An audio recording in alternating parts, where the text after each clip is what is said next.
Disclaimer: the information and education material contained herein is meant to promote the general understanding and dialogue of GAN's processing. Such information is not meant or intended to serve as a substitute for a healthcare professional's clinical training, experience, or judgment. For patients and individuals, such information is not to be a substitute for professional medical, therapeutic, or healthcare advice or counseling. For medical issues or concerns, including decisions about medications and other treatments, readers, viewers, listeners should always consult their physician or, in serious cases, seek immediate assistance from emergency personnel. Prescription information, procedures, and use of medical devices information should be undertaken only by properly trained and certified medical personnel. We specifically disclaim any warranties, express or implied, including implied warranties of merchantability or fitness for a particular purpose. Such information is provided, as is, and is believed to be accurate at the time of its publishing, but it is the viewer's job to evaluate the accuracy of any information found in this presentation.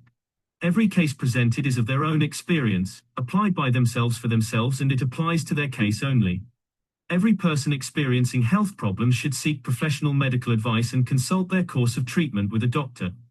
The processes of plasma balancing described herein are a natural process which supports the body but does not replace medical advice or therapies one is already subject to.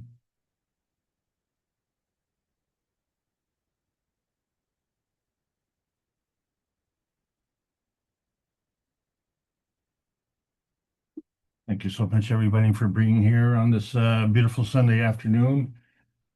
We recognize it's not beautiful everywhere around the world, but we're trying our best to make it happen, because it's probably the most important thing that is going on at this point in time. So, and thank you very much for being here and making this meeting as strong as it is, as we represent many of the continents around the world, and we try and extend the knowledge. And we've gone through a very, very difficult week.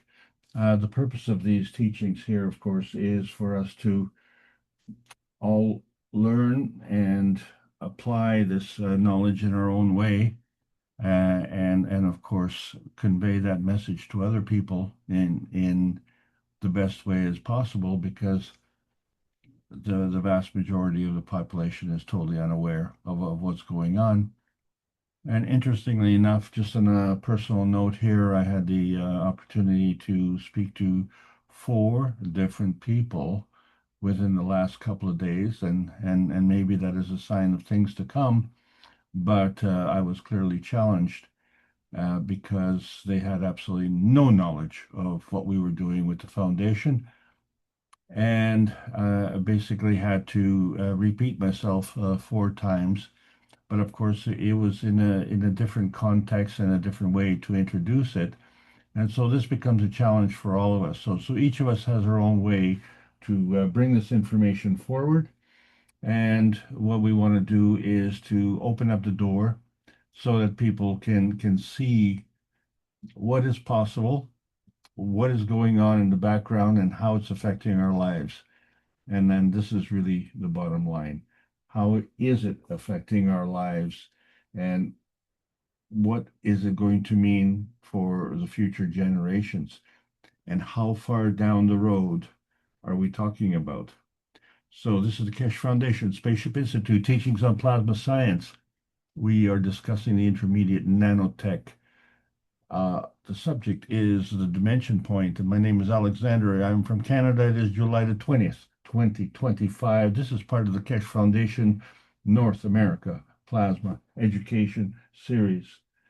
So we have been continuing this series of classes to try and condense the knowledge that we've had over thousands of hours of teaching, and on its own, it's come up to be about hundreds of hours of teaching. But the thing is that we have to be able to keep up with the program, because the foundation is not holding back. We're not, at the station and just sitting there idling. The foundation is racing ahead because this technology needs to be brought forward for the freedom and emancipation of humanity. And we've come to an important understanding of these various points. So in this intermediate nanotech series, we have discussed point blank, inertia point, star point, Gans point, pico point, and today will be the dimension point. And if you don't get the point, we are trying to make a point, and that point is that we are missing out on a lot of what's going on, and we have only scraped the surface, and that surface is going to tell us what is going on in our own little tiny perfect world. And our little tiny perfect world is a drop in the bucket. It is one point in the universe, and each of us has that point.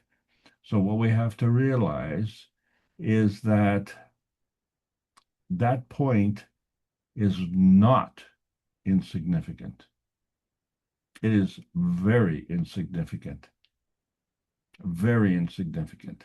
And that's why there are 8 billions of us here, and each of us have our own unique point and our unique point of view. And the challenge, of course, is to understand what is the purpose of our presence. How many people actually ask that question? How many people actually lost the opportunity to ask that question? You know, as they say, sometimes you are too busy working to make any money. Well, we may be too busy living to understand the purpose of our living. And of course, we tend to be busy, and even more busy. And we look at filling that time. So when we have idle time, we don't seem to have a purpose at that point in time. Well, we have to find out these answers, because life is not without purpose. And so now we see the range of what we have to deal with. So let's get on with it, because what we're talking about is books and books of knowledge. Well, the key point, of course, is that there's a range in these books. Some books have an author, and some books are just there for the bookkeepers.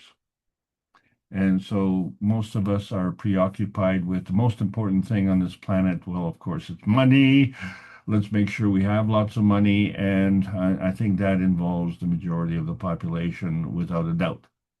And interestingly enough, even people who have money, one of the things that they crave for is more money. And so, you know, profit and loss becomes a measurement by how we conduct ourselves in our lives.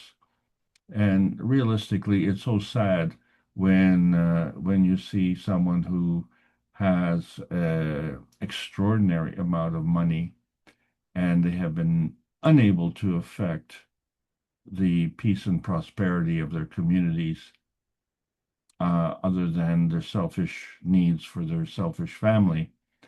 But they have to live in the same environment, and that environment is our environment.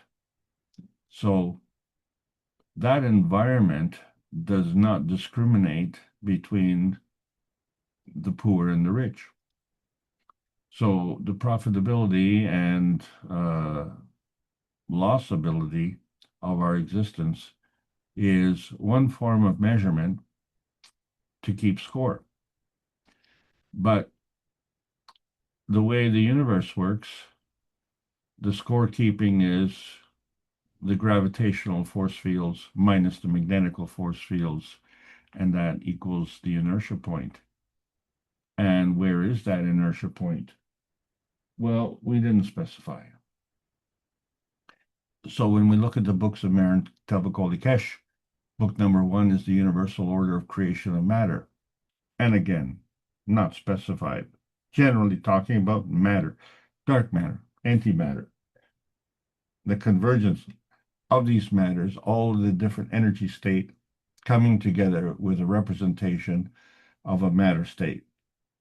And then there's another matter state, as brought out by book number 2, the structure of the light.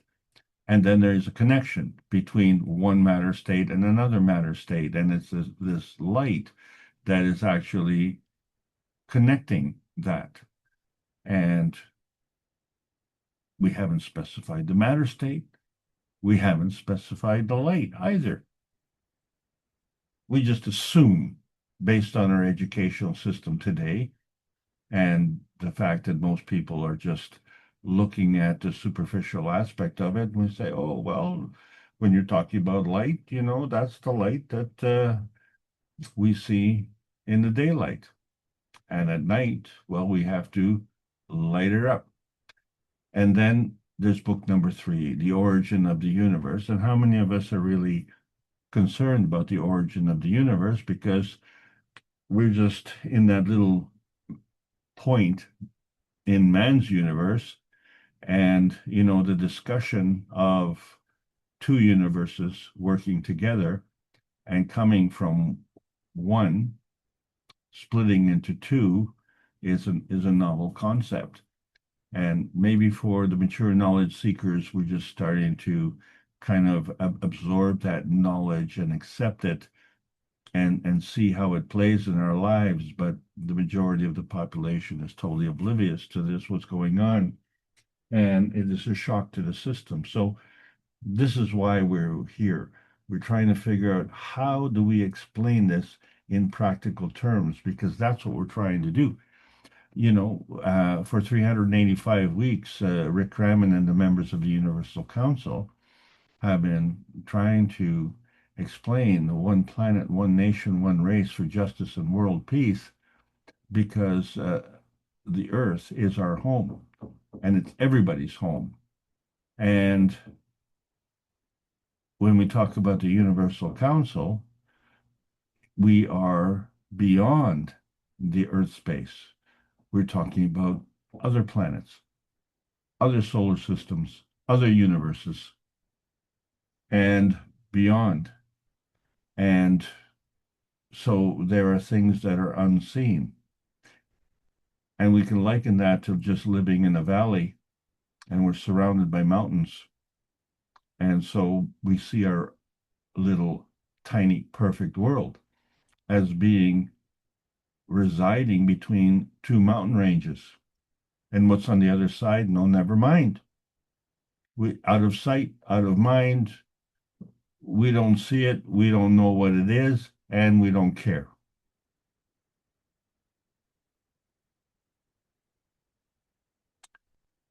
What a way to go through life. What a way to go through life. Imagine, for instance, those who are mature in this knowledge. What would your life be like without this knowledge?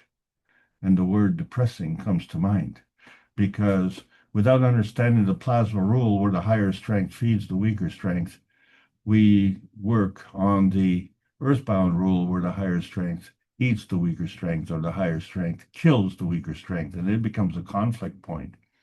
So our point of view with respect to this is that conflict point is literally a binding zone. It is bringing adversaries together, but it's also bringing people who are of like mind together. So the purpose of coming together isn't just coming together in some black hole of who knows what, but it is a point of inertia density manifestation. And at that point, we realize that life on this planet is a gift. And that's why we call it the present. But there are energy binding requirements. They are self-serving. And they are self-serving in our dimension. And that's a self-serving dimension point. What is wrong, however, with this is that the universe gives us this binding energy for our dimension point. But most of us choose to do it at the expense of others, who likewise are depending on this energy binding for self-serving purposes of their dimension point. So now we have given them a handicap. And there are two ways for them to respond. One is to retaliate, which causes friction or unrest or a war. Or the other way is just to pass it on, domino style, and say, okay, well, you rob from me, I'll rob from another guy. And, forgetting that we were born with everything that we needed. And the reason we forget that is because we can't remember. And so this becomes a real anomaly. Many of us will remember something as far back as maybe, shall we say, the age of 3 or 4, something like that. And yet we know that we were not at the age of 0. We were not at the age of 1. We were not at the age of 2. We remember after that. So how did we exist at the age of 1 and age of 2? How did that happen? Because as far as we can say, we really weren't present, but we were. And that is the point. We have to understand that there is a difference. And that difference is the difference between the plasma dimension and the physical dimension.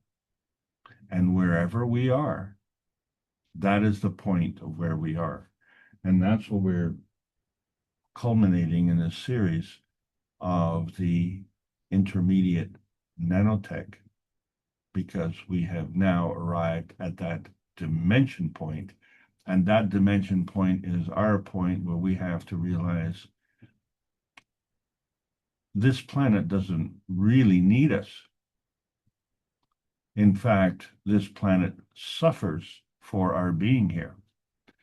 And, when we restrict ourselves to these commandments, 10 commandments, and I didn't know that there were more than 10 commandments, but we've now introduced another 14, so a total of 24 commandments. And we say, wait, a puppy dog doesn't have commandments.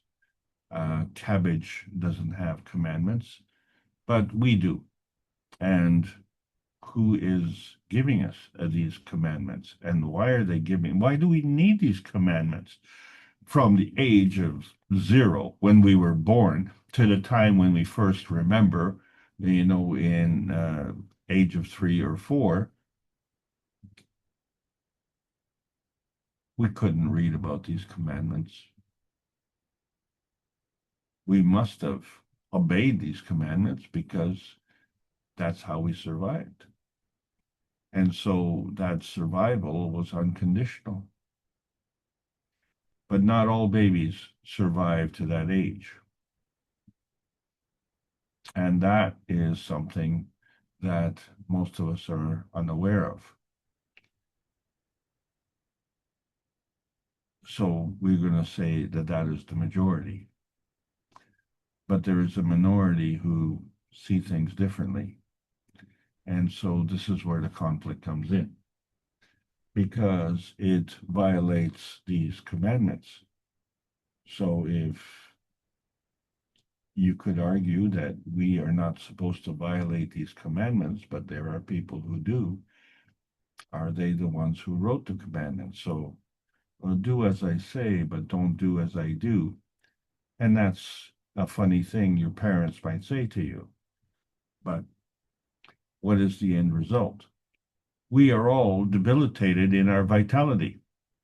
And so we age and we grow old. And in that process, we also become decrepit. And there's no rule that says you have to be old and decrepit. You don't use those two words in a sentence necessarily, but we've grown to accept it because there are many who are older and they may require a cane or they may require a wheelchair.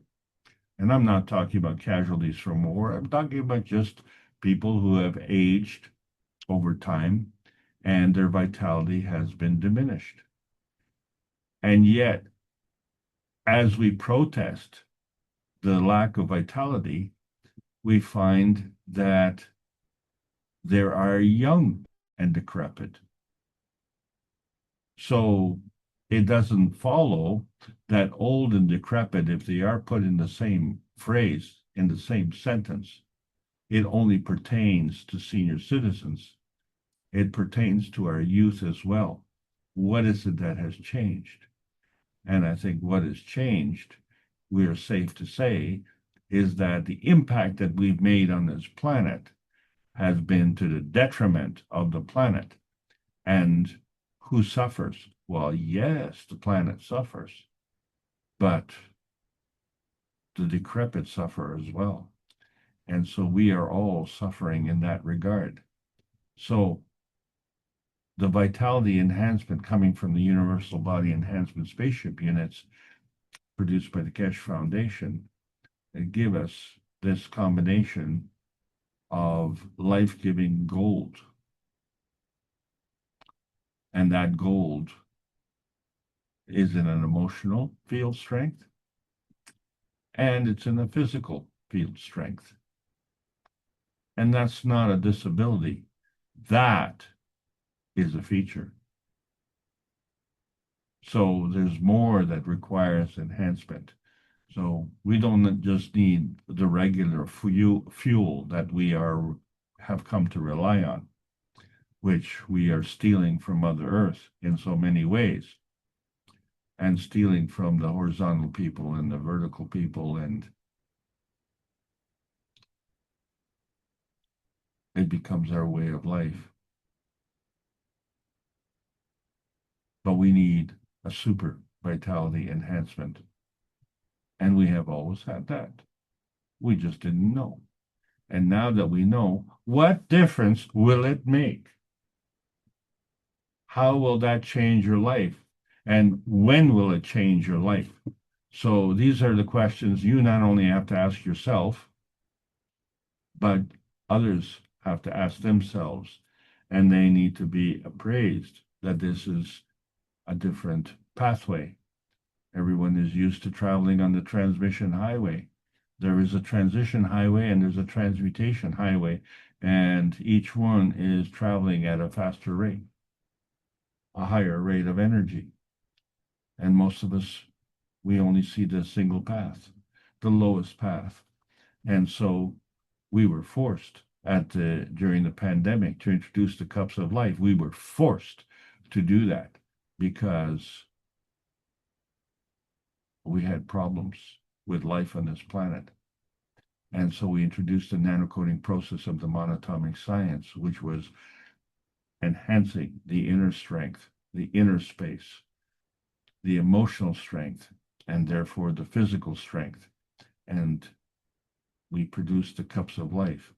5-year-olds were producing this in their kitchens. There was a practical application, survival, enhanced emotional strength, enhanced physical strength, eradicating a nemesis in 30 minutes. And then we learned about the GANs and how we could produce from the cups of life different GANSes, all part of the radiance manifestation. And we were well satisfied to produce carbon dioxide or calcium or zinc or copper. But then there was water GANs and amino acid GANs. And now we've introduced gold GANs. And we say, well, wait a minute. Are we learning how the earth produced the gold? Because up until now, we've just been taking it from Mother Earth. The Earth space has it, we take it. But now we can produce it as much as we want, and others as well. And fundamentally, it opens a door to our soul. And so we have to understand that there's a pattern, and that pattern is the relationship of the magnetical and gravitational field forces, which kind of are the quotation marks of our thoughts. And our thoughts are manifest out of our soul. And then that becomes the cup of the soul. And each cup, whether it's an emotional, physical, or a soul cup, has these three attributes which create that dimension point. But collectively, all three work together, and collectively, they have a magnetical and gravitational relationship and a soul. And that becomes the dimension point of that position. And we see that in our brains, in our heads. And now we understand that we have creation of our emotional fields, which come from the zinc, and our physical fields, which come from the copper, and they work together with the carbon, the carbon connection. We are all part of the carbon nation. And we manifest into the physicality from somewhere. And do we bother to ask? Without recognizing that if we come from somewhere, well, then we will go somewhere. And where is that somewhere? And that's our challenge. But the earth doesn't have the same attributes that humanity has. And yet the earth has been able to create a gathering and its grand central station, where it has created many different earth ganses that have all manifested into different elements of the periodic table of elements. And so now we've come to understand that all the elements on the earth are comprised within our physicality. So we too have been producing all of these ganses in our physicality, which is why when we were born, we didn't make a mistake and go to Neptune or Pluto. We came straight to Earth. And when we go to sleep at night and travel, we wake up in the morning back on Earth. We know where we're going.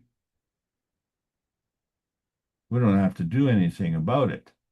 Our soul is taking care of that business. And so here we are in the era, which we call the Beyond Beijing era, where we were able to apply in a practical terms the old Kesh technology. Yes, the old Kesh technology of physical rotating reactors, and we were able to produce gold. And so what does that mean to us in our practical application? So we have to realize that this involves all of life, because men are not the only gold diggers. So we understand better the concept of angular density of the fallen angels, because it implies falling. It implies increased density, increased pressure, and therefore increased gravity. And so there's a mathematical equation that is representative of that. We call the angular momentum equals the moment of inertia times the angular velocity. So there you go. We have a mathematical way of describing it, but are we really describing it? Because let's face it, what we're talking about is the relationship between the soul and the soul of physicality. And we don't have many machines that can measure that, but they're on their way. Things that we can measure, for instance, however, is that we have a nanocharge, which comes from a nanocoating of a regular copper wire. But what we find is it's a copper carbon nano crystal. And it's undifferentiated because not only does it connect forward, but it connects backwards. And who's to decide which way is backwards and which way is forwards? It's undifferentiated. And then we find that it doesn't have to be a copper wire. It could be a magnesium wire. It could be a nickel wire. It could be a silver or a gold. and it still is going to have a carbon nanocrystal. And it still requires a field alignment because that field is not restricted to that containment, but literally goes outside of that physical containment. And although we can't see it, we can see the effects. And so in electricity, when we connect the wire, we can see a net effect, a motor that's moving, a light bulb that turns on. And it happens two ways. One, we have a switch, which allows it to turn on and turn off. In the absence of a switch, we have a wire that connects, or it doesn't connect. So the turning on and turning off becomes the same thing.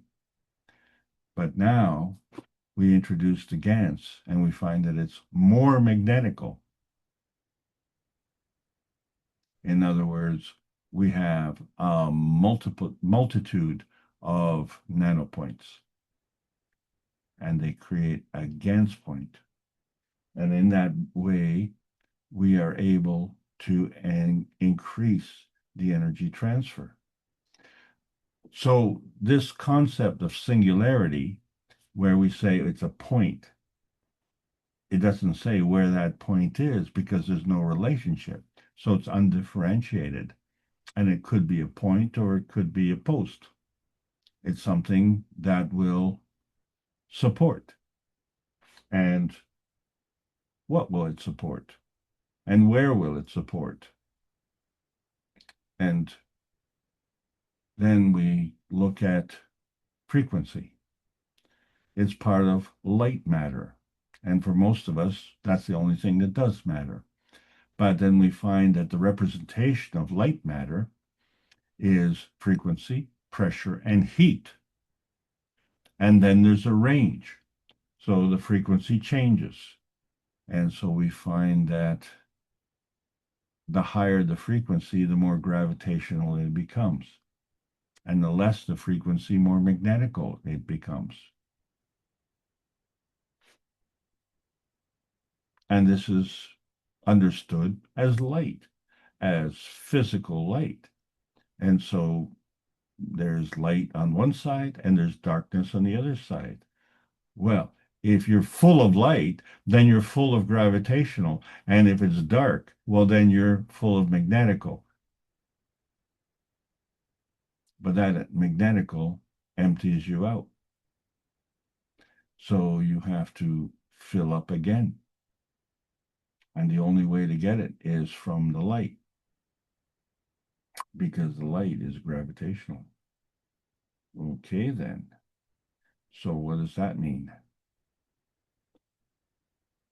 That means our field of reference is kind of bridging the gap between one dimension that may be horizontal, one dimension that may be vertical.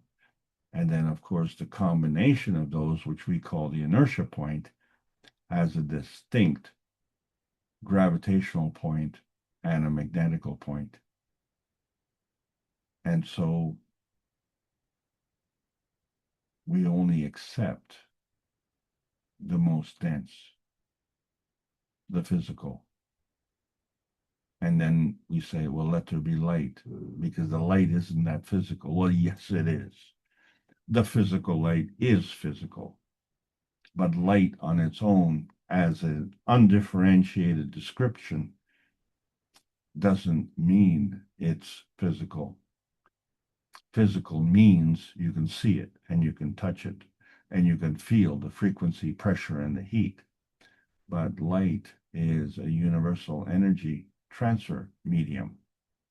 And so when we introduce the concept of exchanging energy, and we understand that there are different energy fields, and so we've been progressing to try and leave the old science behind and step outside of the box of limitations of that understanding. And so we find that when we're looking for the greater oneness, if it's bigger then we go through kilo, mega, giga, tera, and keep going. Or if it gets smaller, go down to milli, micro, nano, and that's what we talked about. And last week we went down to pico, and that's another point.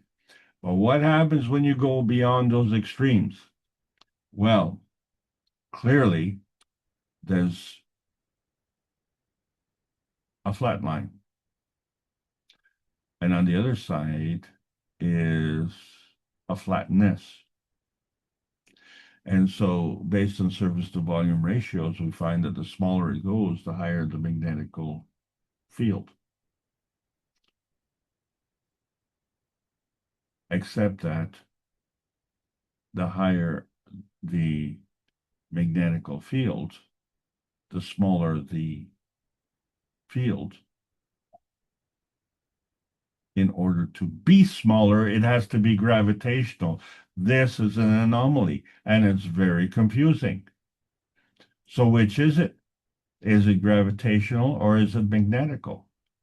And here we are, where we can't see what's below 1 without a microscope, but what we can see with our God-given eyes, we can see what is above. And so what we see is what we get. And what we can't see, well, we ignore. Well, we can't ignore that anymore. We have to understand that it's a two-way elevation. The elevation, and what we talk about, the elevation in energy, is literally an expansion. And so when we look at this expansion, we can see how it affects the breathing cycles, the heartbeats. And as we go from the bigness to the smallness, it kind of gives us that hourglass figure. And when we are going into the bigness, it eventually becomes a flat line, no frequency. But on the other end, it also becomes a flat line, but now it's a fat flat line. So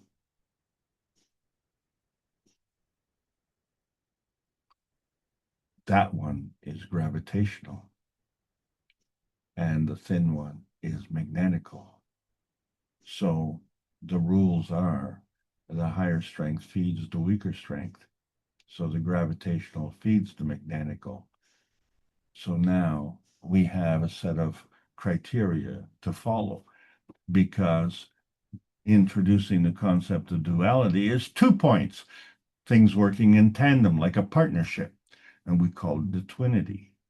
And so now you have established the quotation marks, the magnetical side on one side, the gravitational side on the other side, and then there's that connection. And that connection is, well, it's undifferentiated because we don't know where it is. But what we do know, that if we reinforce that by introducing more supports, by introducing beams, by introducing walls, then we can now create a dome. And that becomes supported as a roof, as a protection, as an umbrella. And it's very stable. And of course, it's very gravitational and very physical.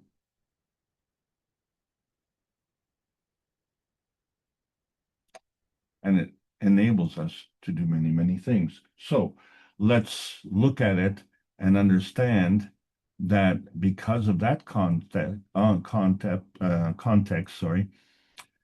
we have two fields, two MAGRAV fields.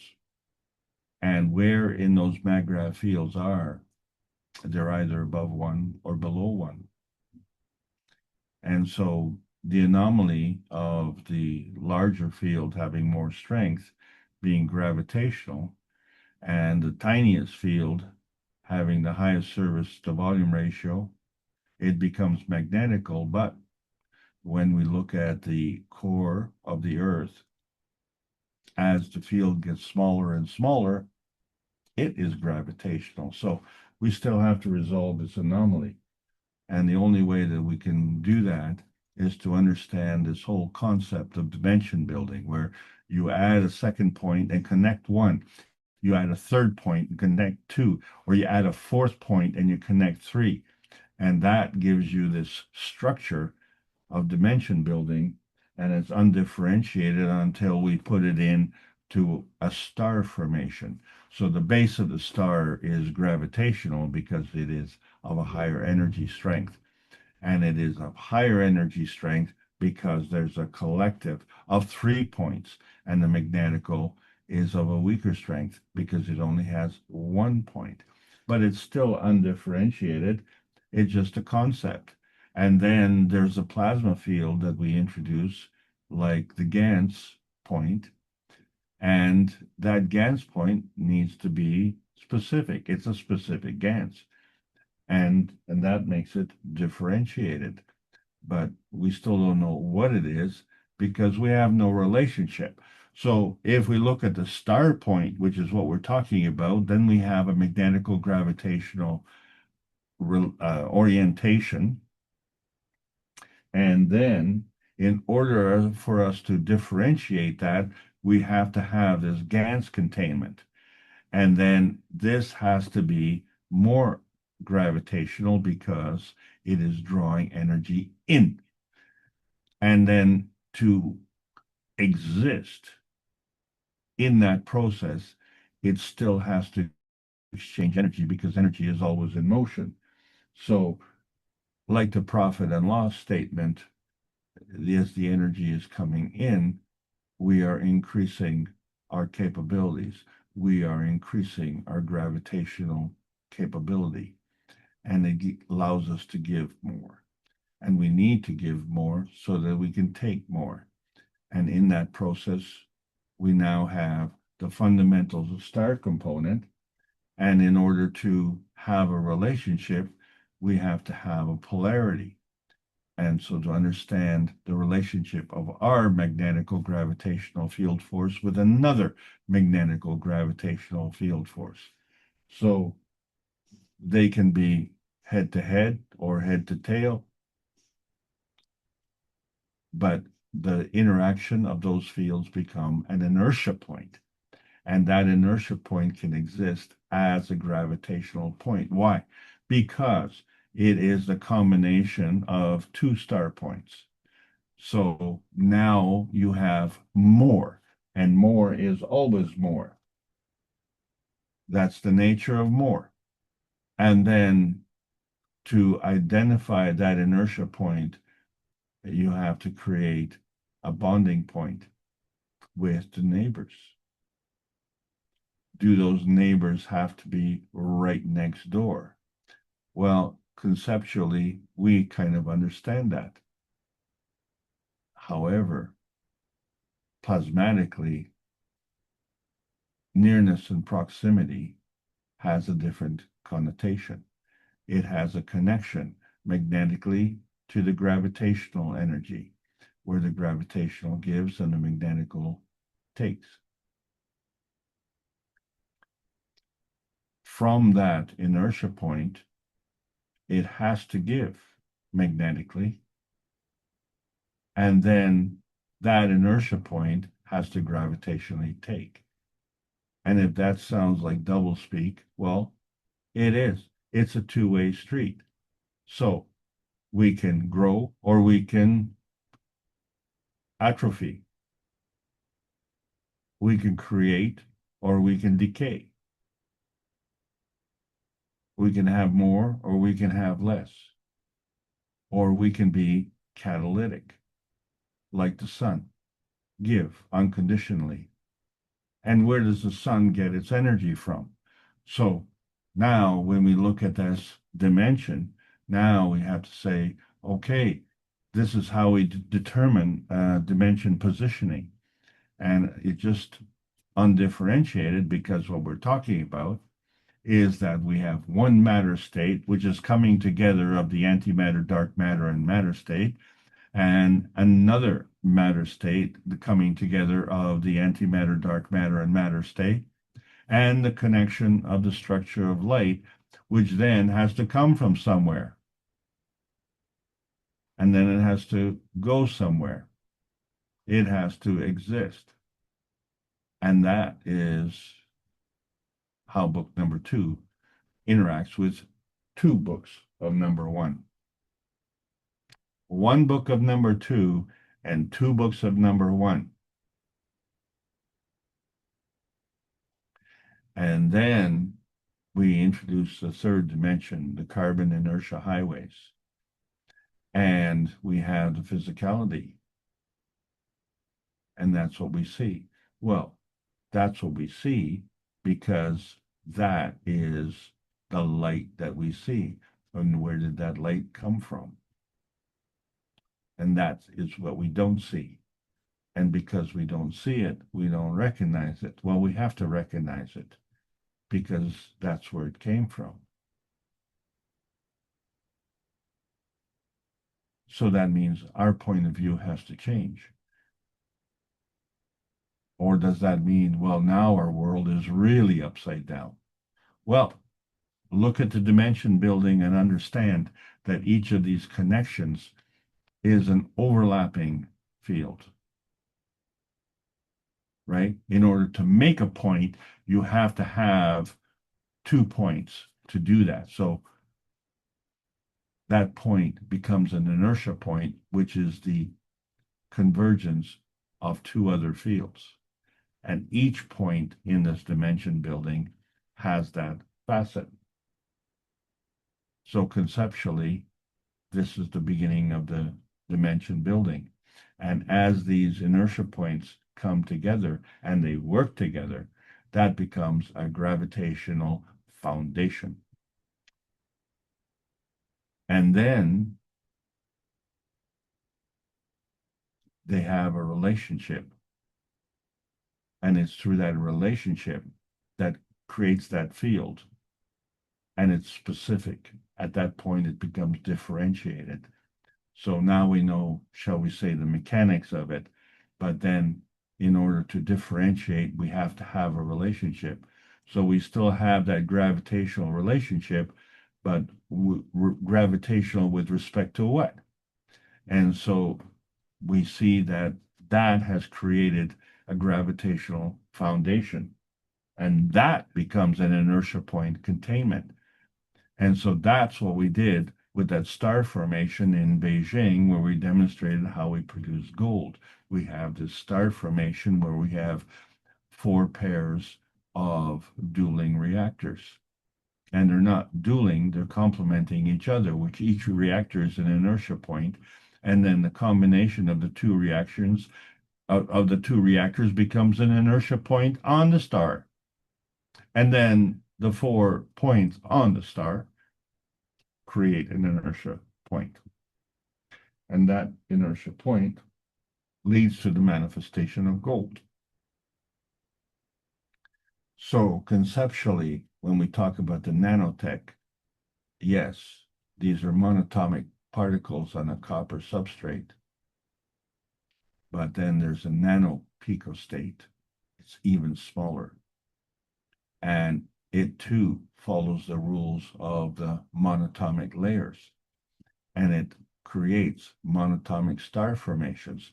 So the blue circles are one layer, the black circles are another layer. And as they align themselves, they create these star formations. And although the structure may be in a monatomic level, these structures have created another structure, the picostate.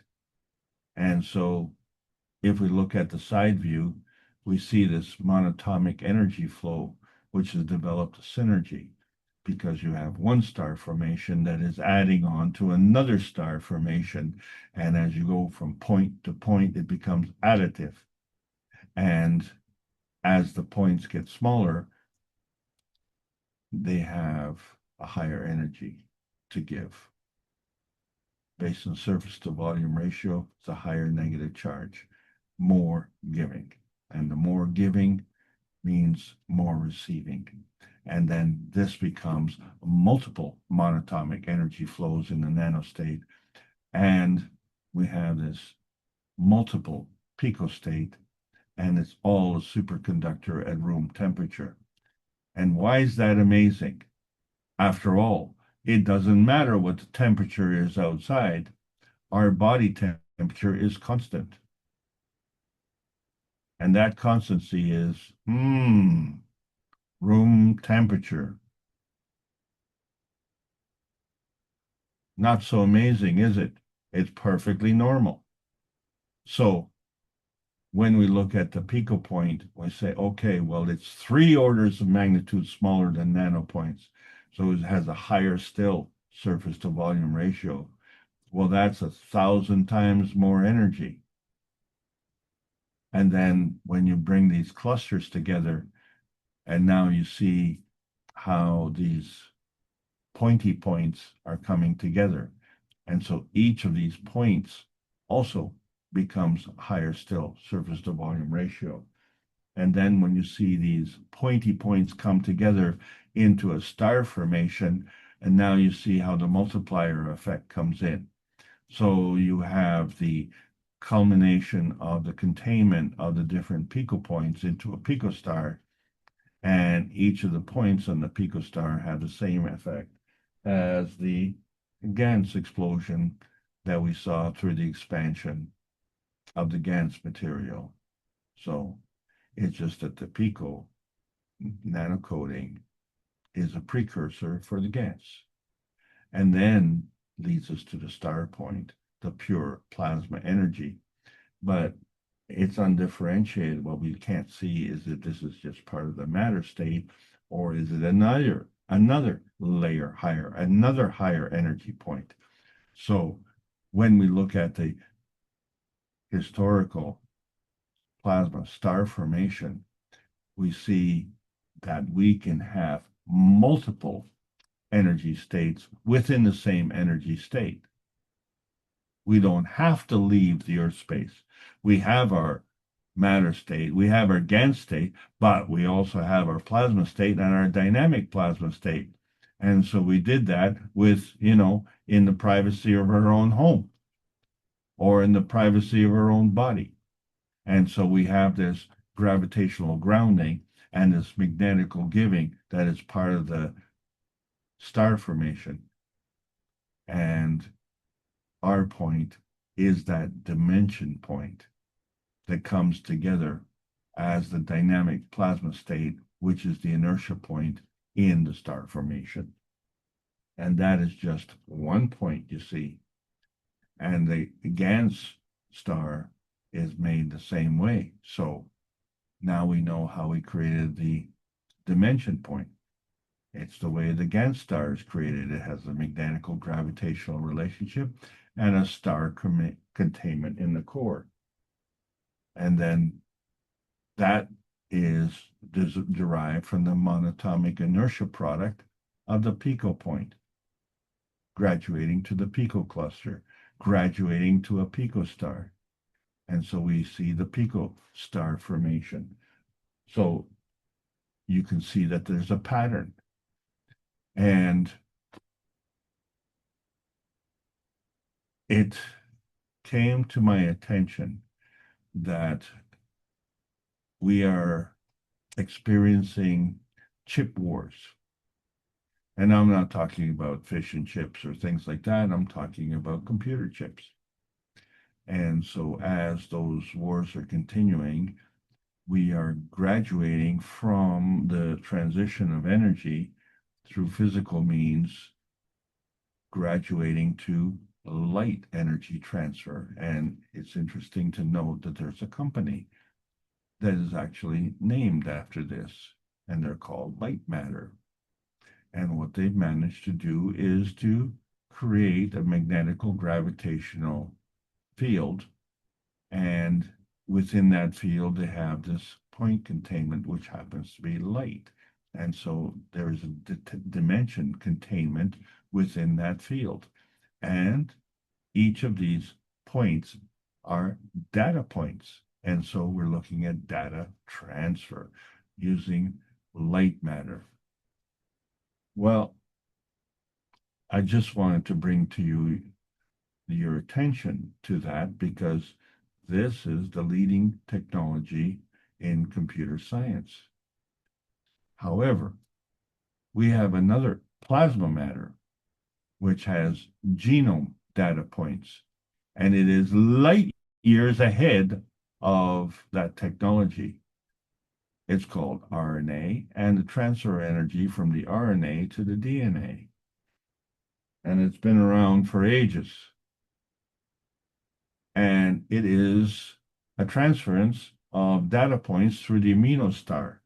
And the DNA is the precursor for the amino star. So now that we have the amino star and we see that it has inertia points on its points,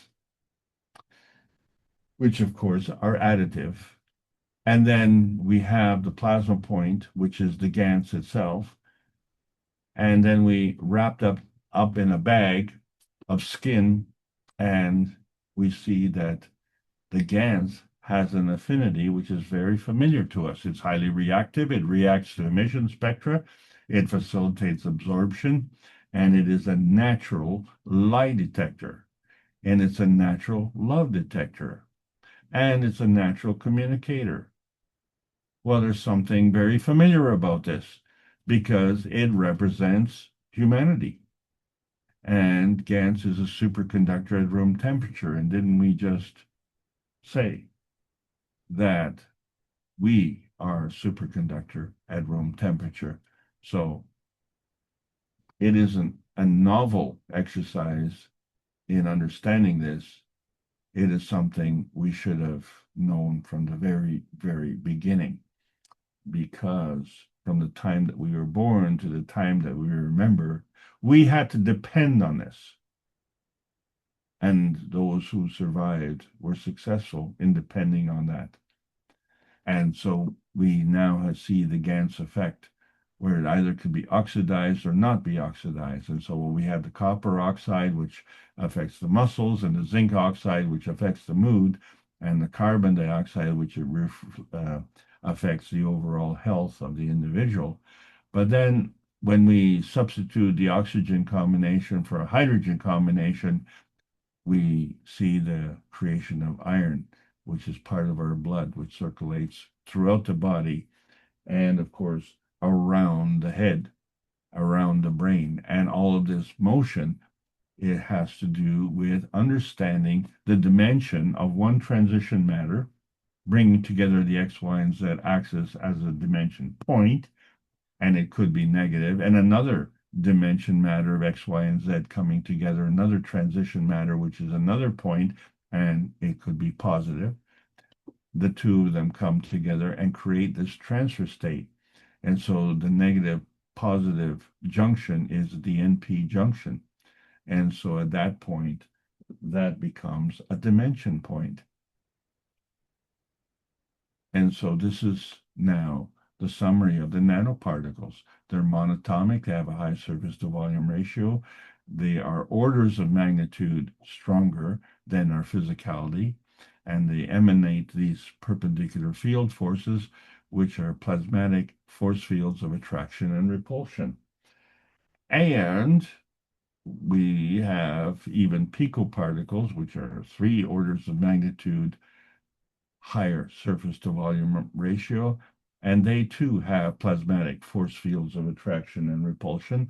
And then we have the GANS particles, and they are not monatomic, they are polyatomic. And they too have high surface to volume ratio because, like the pico points, they have many pointy points. And it is many orders of magnitude stronger.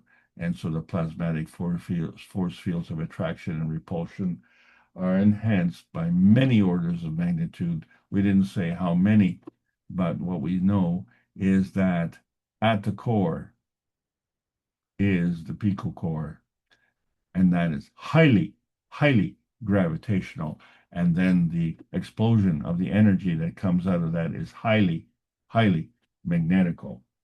And so it becomes a superconductor. So we see the progression from the nano point, which is going towards the density. and the pico point, which is highly gravitational, and then the Gans point is going towards the gaseousness. That's what Gans is. It's Gans as a nanosolid. And then it goes to that plasma point, which is highly magnetical. So that progression is going from power drawing, which is gravitational intensity, to power providing, which is magnetical outtensity. It obeys the laws of conservation of energy. So it needs to be balanced. And that's what a maggrav is. It's a balance, it's a conservation of the magnetical and gravitational force fields. And then the individual components within there also have to maintain their balance. And so that point, that dimension point, is not differentiated. But that dimension point has to have references. And there have to be a minimum of 2 references. So those 2 references create a maggrav condition, which is an energy transfer state based on susceptibility. So we can stay on an energy state like the atomic state or the nanostate or the gravitational state, or we can transcend the various states and move from one state to another, even though we move from one side of the equation to the other. And we know this is true because we have 8 billion people on this planet, at least, who are unique, who are individual, and who have the same rules. So we're all independent variables. So this energy is portable. So they go through various energy state transitions. One way is through elevation, which is the physical matter state to the energy state, and the other is through inertia, which is the energy state to the physical matter state. And so we've seen that elevation involves expansion. And we've seen that the expansion involves expansion of elevation, and it involves expansion of inertia. It's a two-way street. It's a two-way street. So the inertia is a product of energy portability, and it goes through various pH transitions, shall we say. In basic terms, the y-axis density transition is due to causticity. That's what we use to create the nanotech. But these are unstable energy transition states because they can happen within a range, or they can go from range to range, or they can go from state to state. The inertia products are totally portable. So there has to be some kind of relationship. Even hydrogen has that dependency. So hydrogen is not just hydrogen, but a hydrogen molecule has a covalent bond with another hydrogen. But its conformity changes. It could be an orthohydrogen or a parahydrogen, and we're just talking about the basic element on the periodic table of elements. And then from there, we go through all the different elements and they become more dense, such as carbon-14 and then carbon-60, for example. And then we go through all the switchboard of the Earth space range details, and we see that they become more and more and more dense as they go along. And we can pick and choose whatever we want. And so on May the 10th, we produce gold as much as you want. Maybe we could produce silver as much as you want, or copper, or zinc, or iron, or hydrogen, or whatever. Because the elevation, as we said, comes through causticity, and the inertia comes through the maggrav positioning. So all of these layers are in between, and they're each potentiation plasma layers. and we can move wherever we want because it's all part of the nuclear feeding energy. So each nucleus is a fragment of the complexity, and each one has a gravitational stability, and therefore each one has a dimensional portability. And so each one can do a dimension point. But we didn't say which point, did we? All we said is that 1 plus 1 plus 1, because we retained that dimension point, can be more than 3, which is another dimension point. But it's undifferentiated. It just represents the nuclear feeding inertia. And that's the whole point. So when we get into the plasma star point, we see how the energy is within and the energy is without. And so we have these maggrav pathways. They represent the force fields of gravitational intensity, which we call attraction, and the force fields of magnetical intensity, which we call repulsion. And so that characteristic is within the electron and it's within the neutron. And so we call one an electron, we call the other one a neutron, and we can clearly see the difference. It all depends on if you're feeding or feeding back. And then in the beginning, we see that the neutron came before the atom. And before the PM tick. So where did this energy come from? Well, it came from the darkness because we said, let there be light. So we created light matter, but we created other matter as well. We created the universal matter. And so when we look at these maggrav differences and we say, well, then there's the proton, and we call it the proton because, well, to differentiate between the neutron, because if the atom came from the neutron, which means the proton came from the neutron, then the proton can go back to the neutron. So we have to know that there's a difference. But then the electron has to go with the proton, so the electron can also go back to the neutron. So therefore, the electron-proton combination can go back to the neutron. So now we know what happened in the undifferentiated beginning. And we say, okay, well, the neutron came before the atom in the PM tick. So if it came from the darkness, it came from within. But it came from the light, then it came from without.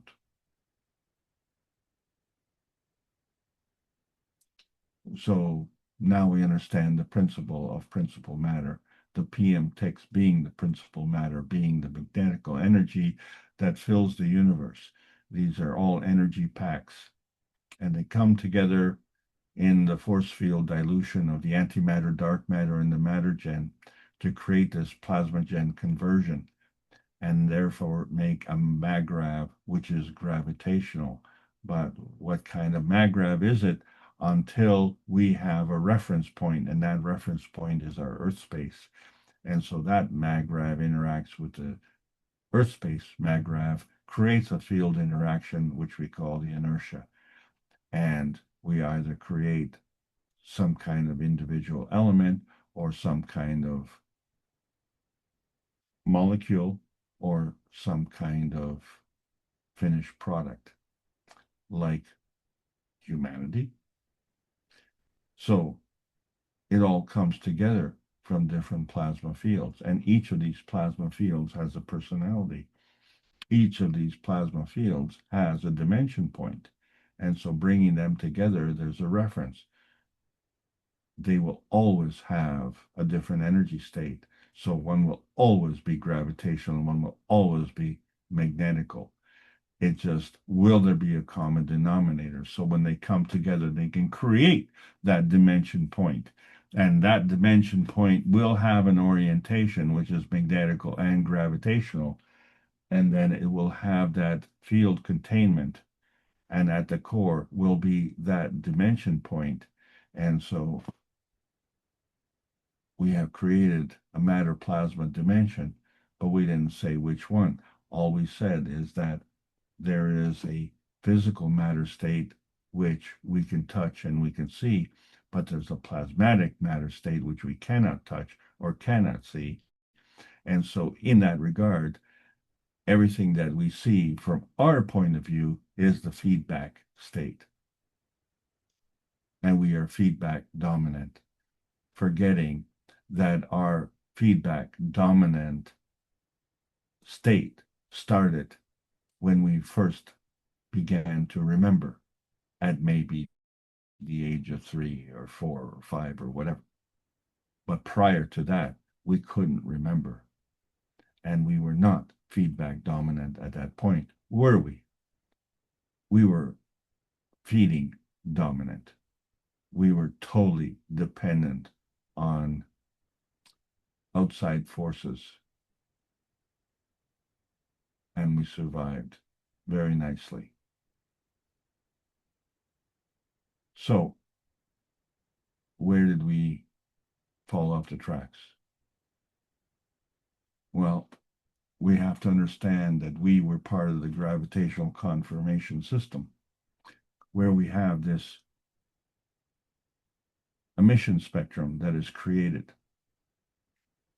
So we started with the hydrogen, and that hydrogen came as a result of the gravitational tracking. And so we created this GANS flow, and it became part in the water.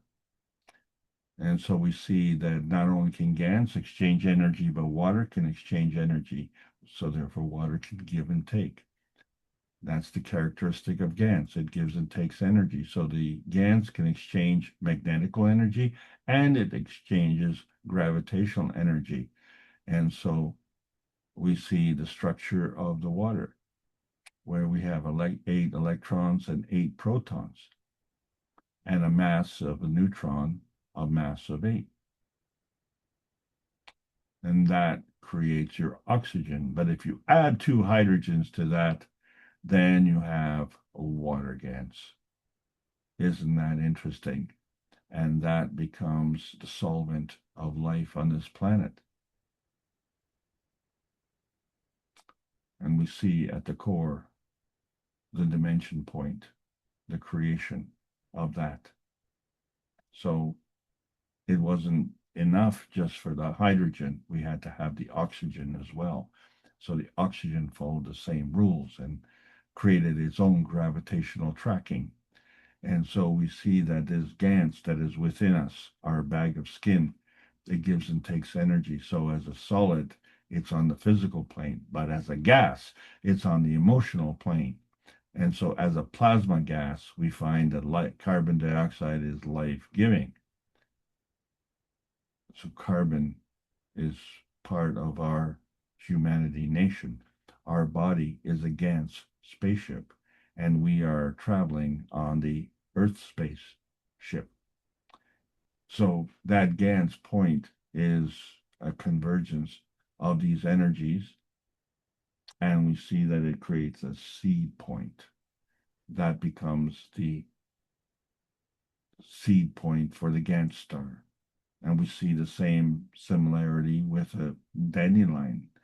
It looks like it's overflowing with GANSes, and they're converted into seeds. And these seeds have pointy points, just like the pico seeds. And then from there, they become dimension seeds, because each seed is a representation of something. And it could be rice, it could be a tree, but it also could be humanity, because these dimension seeds are all plasmatic seeds. So they create these dimension star formations. And so we see this maggrav singularity of each reaction of each dimension point. And collectively, all of these dimension points come together and create this dimension star formation. And that becomes a point of dimension singularity. So we see this progression where we've gone from the point blank to the Gantt star, and there's a sequencing path. So science has boxed us in, and the plasma science needs us to step outside the box. So we have different points of view. One is on the inside point, and one is on the outside point, and there is a point of connection as well. And each of these points is a dimension point. It's one point, however. And another point is the P-stone reactor. So that can give us a shielding point. That's a dimension point.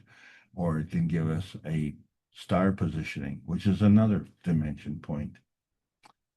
Or we can just have this possession point where so we can put our finger on it and see the gold.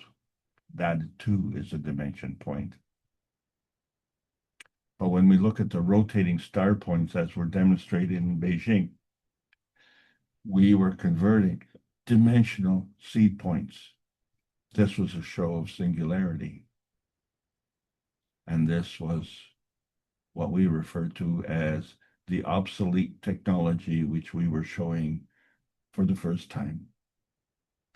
So when we connect the dots, what we're looking for are practical points, the practical reasoning to understand the road to self-determination or the road from self-determination. There has to be a practical philosophy and practical solutions.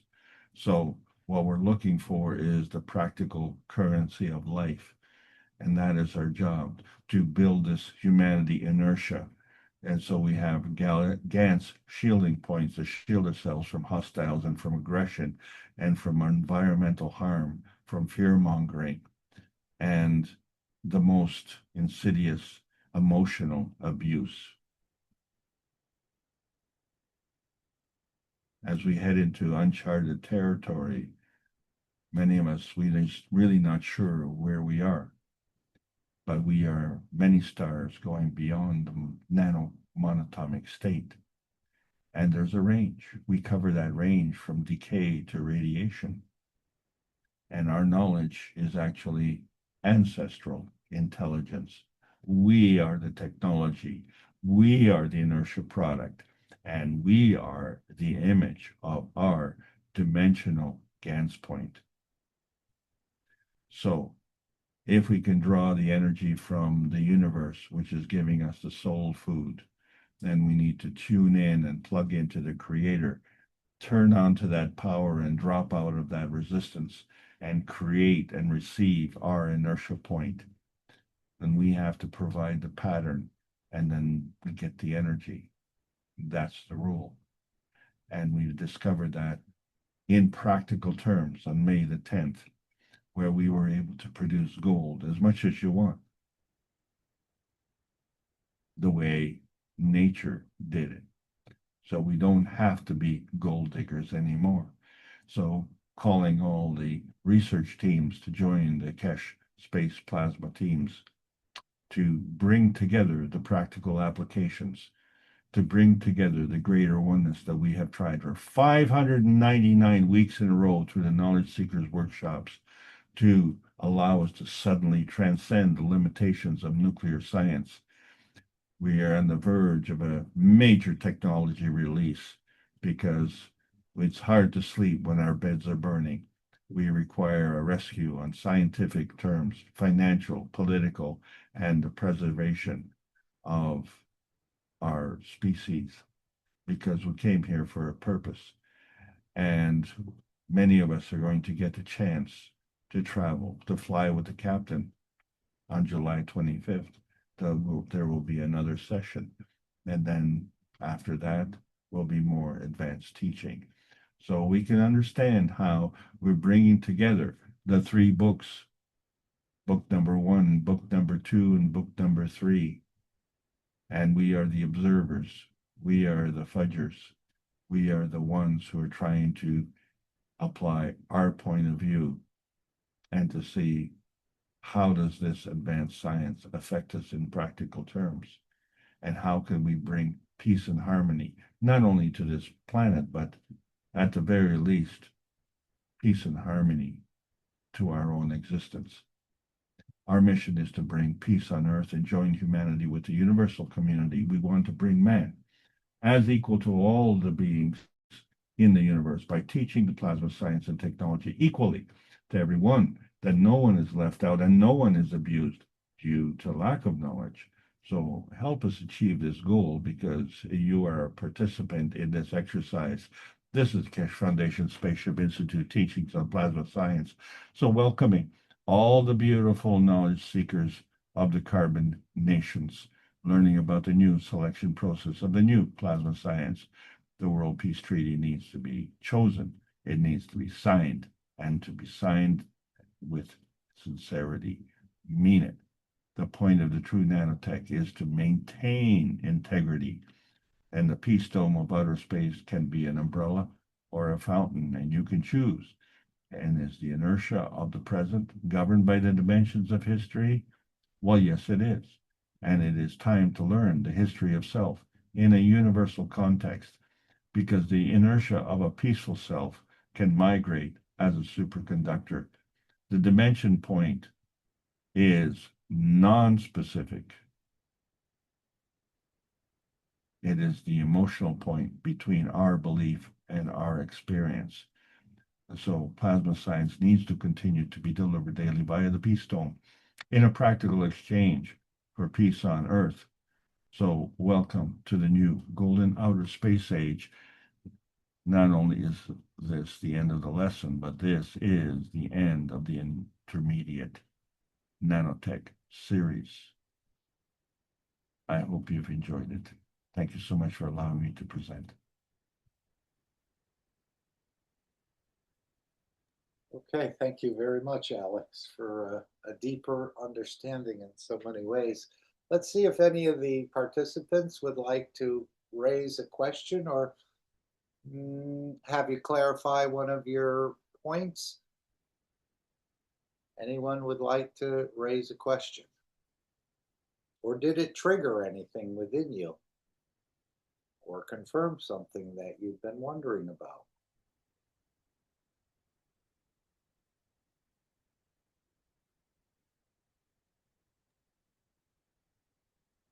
Well, as I said, Mark, the challenge is on. You know, it's coming face to face for all of us, challenging our understanding of the knowledge and helping others enter the new space age and Well, understanding what it means. it sounds like the scientists are going to be challenged in a way, with the Chinese calling for a new or a redefining of physics. Has this ever happened before in history, or what will trigger this? Is this why they're making the gold perhaps at 400 different locations in China? That this, of course, gold carries a lot of emotion.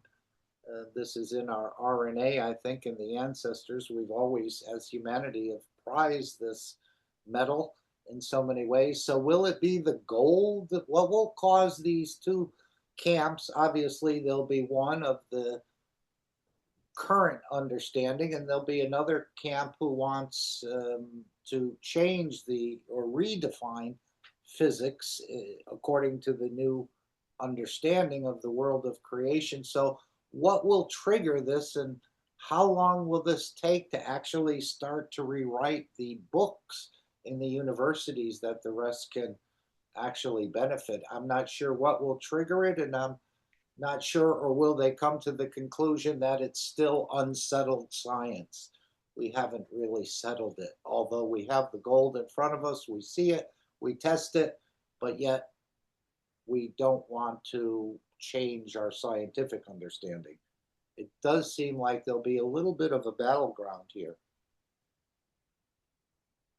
Well, definitely, Mark. And speaking for myself, I'll tell you one of the things that really triggered me in the beginning, and you wonder why I say this, is because I was bought in hook, line, and sinker into the conventional knowledge. And I was really, really let down. And that letdown actually hurt. It hurt doubly because one, it exposed the flaws in the thinking, and two, it hurt me because I, shall we say, played by their rules, and their rules were fixed against me. And I didn't realize that. And what triggered me is I need to correct your question. Your question is almost perfect, but there is a major flaw, and that flaw has to do with history. And what triggered me was when I found out that the profession of archaeology was dominated by men. And I thought that was very strange. And yet, when you look through history, there are famous women. There's Isis and Cleopatra and Nefertiti, just for instance, and yet the interpretation of history is dominated by men, and women were not allowed. Well, I didn't know that they weren't allowed. I just thought, it's a rigorous profession, and it's kind of dirty, and I could understand that women wouldn't like that. It would, they would dirty their nails, and it was kind of rough, and that's a macho point of view. But now we find that the men aren't the only gold diggers, and this was a fixed game. Why? Because men don't want history to show the so-called weaker sex dominating. So the men dominated the archaeological profession. And that was a real shock to me. I had to do a lot of digging to find that information. And when I found that the Royal Archaeological Society was actually founded by the Roman Catholic Church,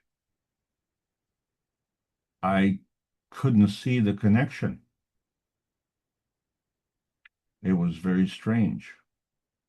But then I couldn't see the connection with King John and the Crusades.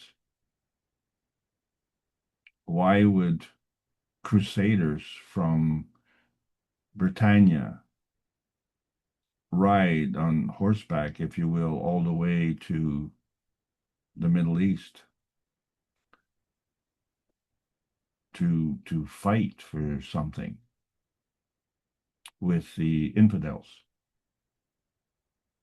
And what really brought it to a head was when I saw the infidels and the crusaders sharing the same tent. I thought that was kind of strange. But what did I know? So I found out at the age of 40. That's what really made me angry, because I spent a lot of time in school and I didn't know this. So perhaps humanity is going through this whole process with the truth setting us free, but we've heard that old expression, the truth will set you free, but it may upset you initially. And it sounds like you went through that process. oh yes, it was not graceful at all. I have to admit, it was not graceful at all, because all the goals and aspirations that I had, which of course is to make a lot of money, and at the age of 40, I have succeeded in not making any money at all and losing my health completely. And when you lose your health, then the wealth doesn't matter. And we see a lot of wealthy people who enjoy their golden years with their medication, their walkers, their canes, and their wheelchairs, and their support workers. And it's very, very rewarding if we review the Parkinson's episode going back to 2018, where the gentleman who was wheelchair bound after 1 week with the Universal Body Enhancement Unit is walking, and then the following week he wants to drive his car. What? That's possible? Yes, that technology is in our hands. And so we can't, entertain the skeptics anymore. We simply have to walk by them because there are many, many people who are absolutely starving for this information. And we need to be prepared to be able to deliver. And I was challenged, as I said this week, with 4 people. This is unusual. And I had to go through, shall we say, the gentle introduction to the subjects, so they don't fall on the floor and, in convulsions. It is that shocking, but repetition helps. And I've been getting better and better, and the success ratio is increasing. Is that simply because of my skill, or is it the fact that the population is waking up? Because I think people are realizing there is something wrong with our society because we are not prospering as a result of the technology, which is kind of defying the whole need of having the technology because it's supposed to make our life better. So how's that working for you?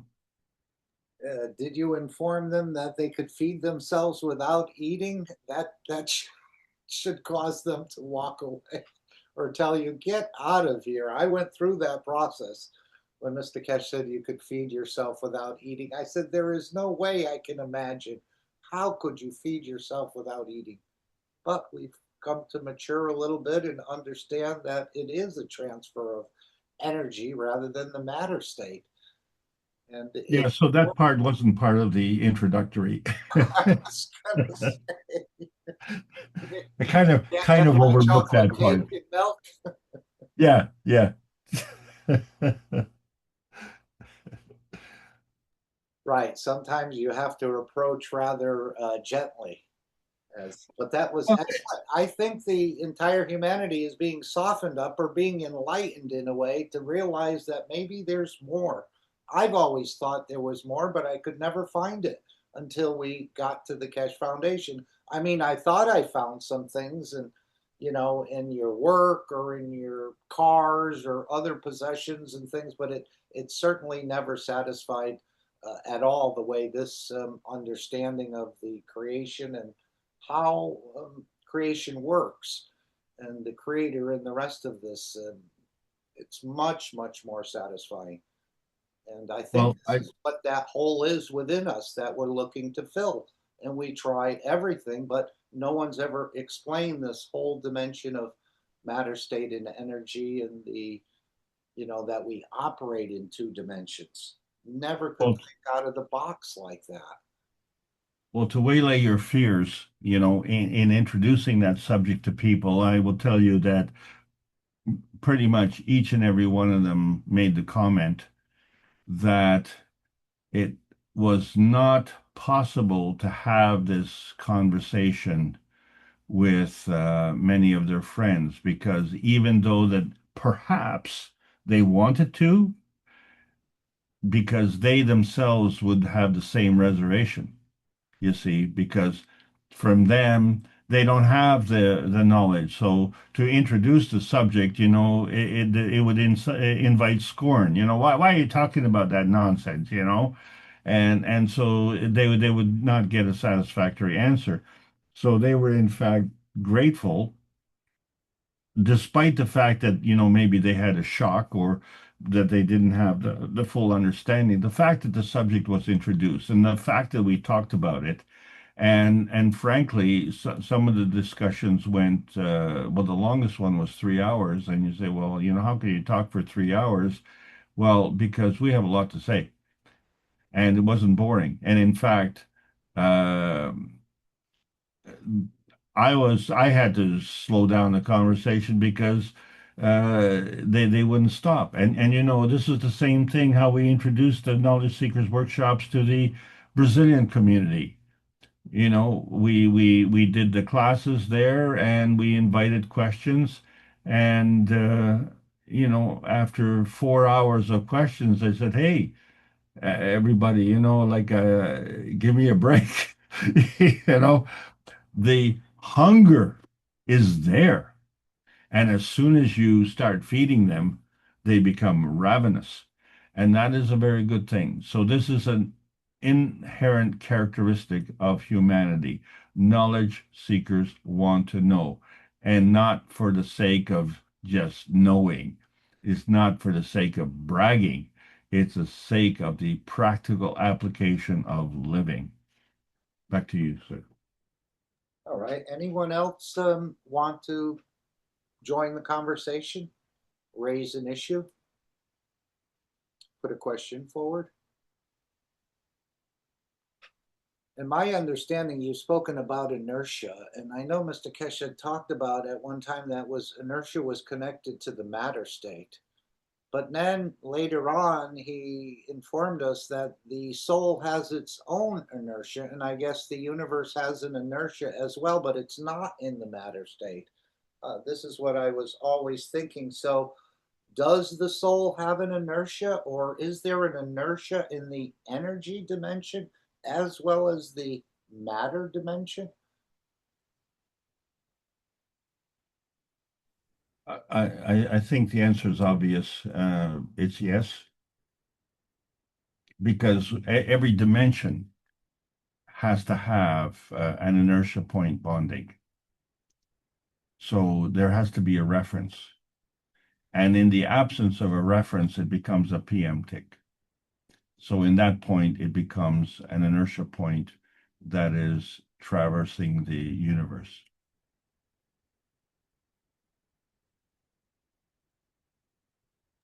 So again, we'll be creating both in the energy dimension and the matter dimension if you so choose. Right. There's no reason to make it overly complex, because as a developer or a scientist or a researcher, yes, you need to ask those questions and get answers. But for the average person who is trying to provide for their family, trying to survive on this planet so they can fulfill their wishes and dreams. Everybody does have wishes and dreams. And in fact, that is one of the questions that I ask people. What are your wishes and dreams? And it's surprising how many people are not able to give a direct answer on that, because it just seems that they are too busy trying to exist on a day-to-day basis to be able to sit back and you know answer philosophical questions. That's what you said. We're too busy to understand what we're too busy living to understand what we're living through, because it doesn't seem enough time. We have to gather the other things up, and there's no time for exploration or delving deeper into certain subjects. And as Mr. Kesh said, we're too much involved with the matter state, far too involved with nothing. That's right. And that's the reason that the panelists are here, because we need to know this is urgent.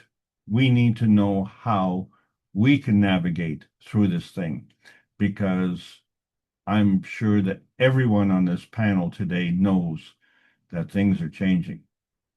And, you know, you can't extrapolate from when you were a youth in school and, you know, to your point in life today and say, well, this is the path that I'm going on and this is what's going to happen. No, we're going to come to the edge of the cliff and we are going to either fall off or we're going to jump to another plateau, you know, to jump from one lily pad to another lily pad. And it's not going to be the same. And how is that going to affect your life and going forward?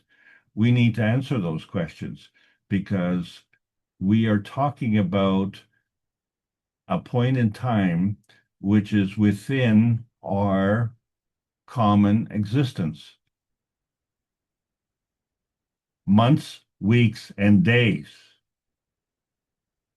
not lifetimes. Months, weeks, and days. Things are going to change. They are changing. They're, shall we say, the boat has left the harbor, the boat of change. So a lot have to make a big leap to get on that boat, or they're going to be left behind at the dock. We are coming to that point of reckoning, and everybody has to make that move. And, you know, there was a time in my life, I admit, you know, I lost my house, I lost my car, I lost everything. The only thing I had left was my soul. And that was the most important thing. And we see how many sell their soul for, money. Yeah, that's a good deal. I'll sell my soul for money. Then I can go to the movies, or, you know, I can go to a holiday. I want to thank everybody for allowing me to continue to present. And, you know, let's make this a better place. Let's bring peace and prosperity to this planet. The foundation has the technology in hand. Let's work to bring it into our lives and bring it into our neighbors' lives. It's about time. Thank you so much. And isn't this an excellent proposal that Mr. Kesh has made for the Iranians and the others to sort of move away without really losing face, in other words, about this reprocessing of the material needed in the nuclear? Isn't this an excellent proposal that no one really loses face, everyone will get what they want, and we can move on to the next step? And I'm hoping that Mr. Kesh will be part of the United States as he becomes an advisor here, hopefully. Again, they don't always listen to advisors, but it would be good to have his input domestically and internationally, I think. We're going to need more of these nations to sort of sign on. And I think this is happening in the background.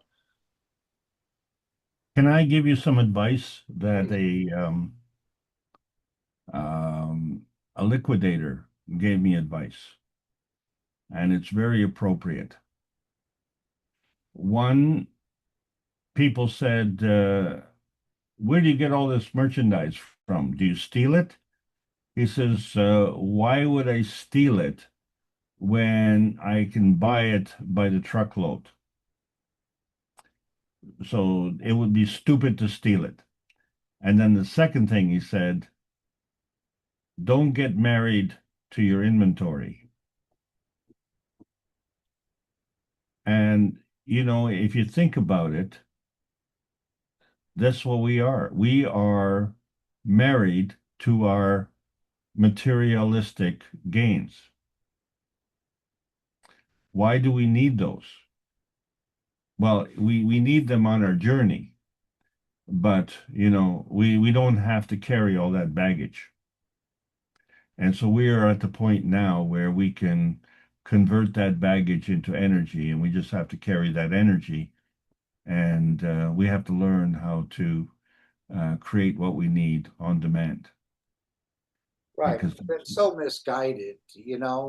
We hear you live once and then you die and that's it, or he who has the most toys wins. yeah, All of yeah. these things have totally misled us in the wrong direction to think we're, what we possess, when really the knowledge is within us. And we've been totally misled, and we've bought it. We've trusted, and we've went that way, and the commercials and everything else, and have all misled us Yeah, into. well, let me play the devil's advocate, right? Well, I don't think the devil needs assistance. So let's let's be the advocates of peace and prosperity. Okay? Thank you again. I've never seen a Brinks truck behind a hearse yet. And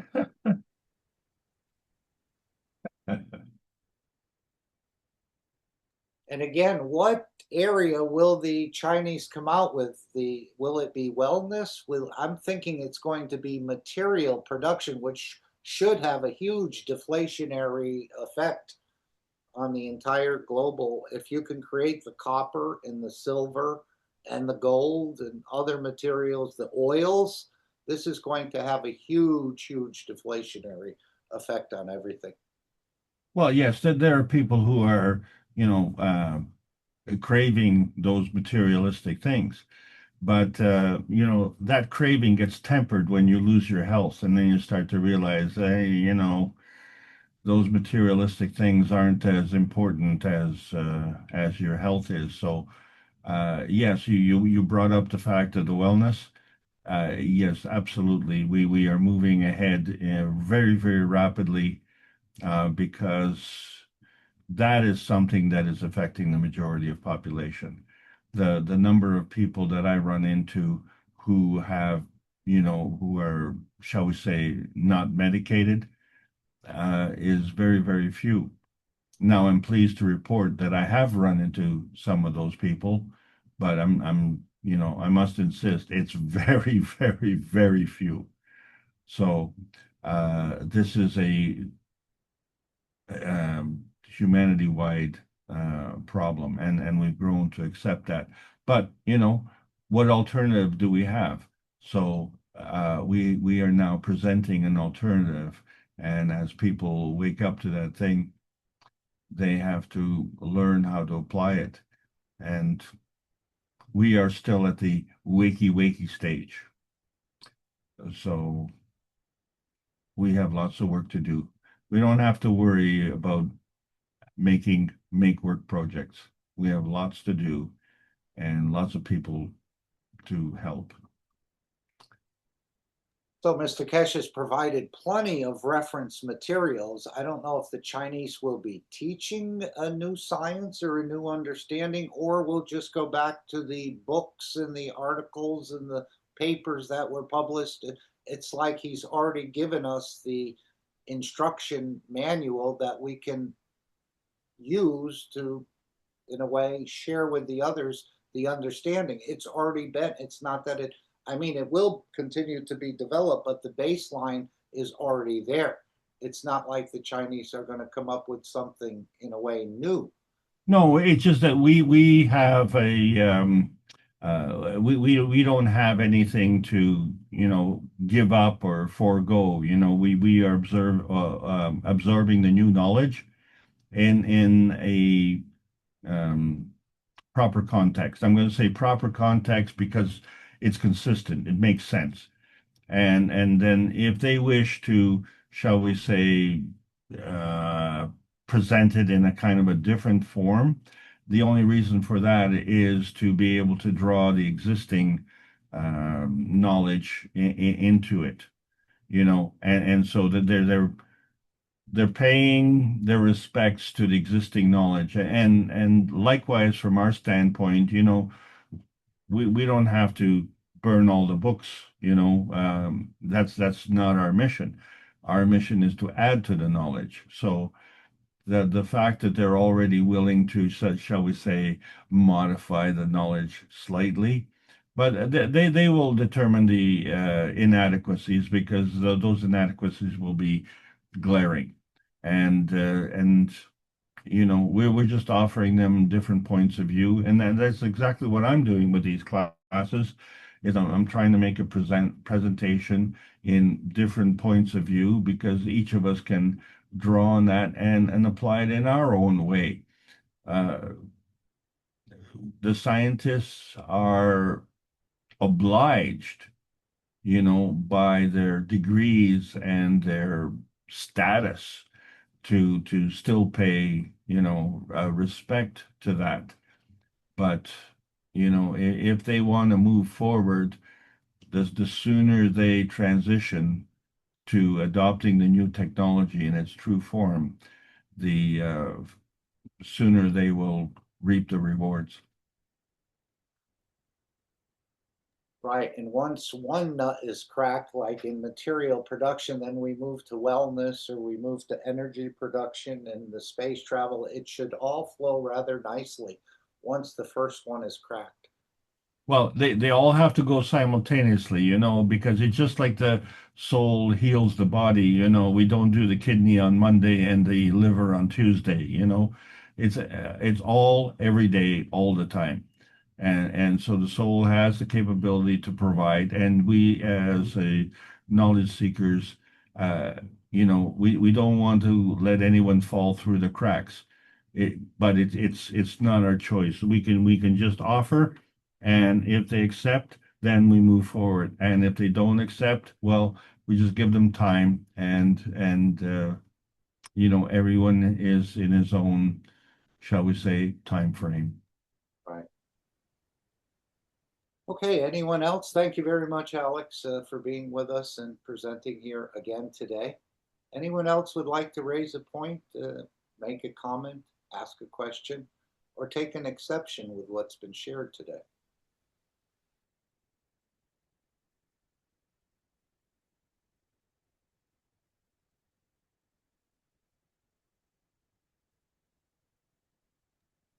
Okay, I will bring the meeting to an end if there's no further questions or comments.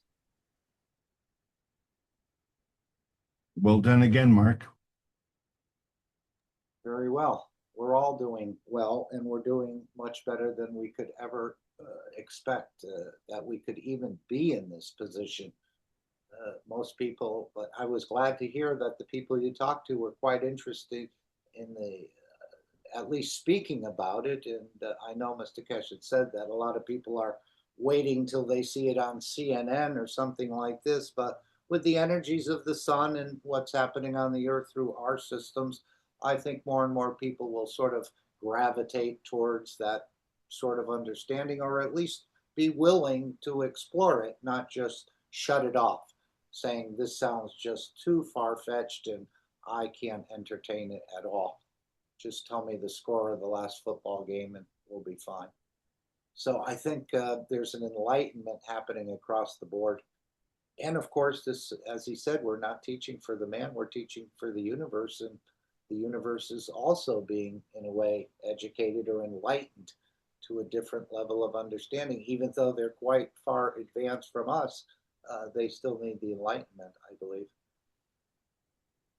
to get to the next step. So thank you all for being here today. Thank you, Alex, again for presenting, and wishing everyone have an amazing rest of your day. And we'll see you perhaps in one of the next sessions of the Kesh Foundation. And hopefully Mr. Kesh will make a different presentation. I'm not sure on what he was going to present at this psychiatric conference or psychotherapy, in a way, conference. I thought this was going to be very, very instructive for all those that participated. He said there was going to be about 2,500 leading people there, probably from around the world, or at least tuning in. But there's no problem. There's a reason for it, and the next one will be bigger and better. So I think we're well in hand, although we're not out of the woods yet. So we all need to hang in there and continue exploring, understanding, and sharing the knowledge with those who have no clue that we're about to, or the fun is just about to begin. So thank you all.